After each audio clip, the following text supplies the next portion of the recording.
ফিতা খসাতেন কেন? কি করবেন?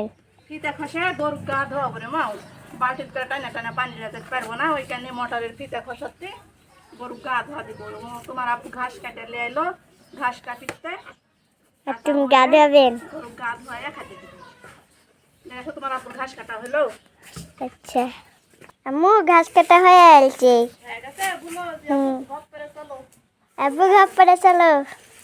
গরু গা ধোয়াবে।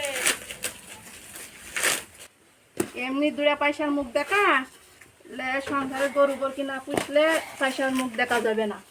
এর যত্ন করা লাগবে, এর গরমের সময় প্রতিদিন গা ধোয়ান লাগবে। জায়গা সিংহরা ভালো থাকতে দেখো তো কাদা কাদা করে ফেলছে সব মুছতে মুছতে।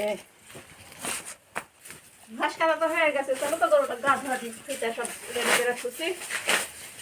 একলা একলা গা ধোয়ান যাবে না, গরু গরু দিয়ে ঘাস তুলে দিলেই হবে নি। কেন আব্বু তুমি কথা বলতেন না? কি কেন তো এত ডাকাডাকি করতেন? কি কেন কি আমি কাম করতে বুঝতে পারতেন না? যে গরম লাগে, গরমের সময় এলেন হাঁসের কাম করা, এক না হাত হাত খালি এক না ইয়ে হয়ে গেলে হাত কেটে যাবে, হবে না তো? হ্যাঁ, সব সময় এসে হয়নি হয়নি। কেন আম্মু সুন্দর করে গা ধরতেন? গরম লাগিছে ওইখানে তো গা ধোয়া লিখতে সুন্দর করে দেখেছেন, এখন লড়েছে না করে দেখো কি সুন্দর করে গা ধোয়া লিখছে।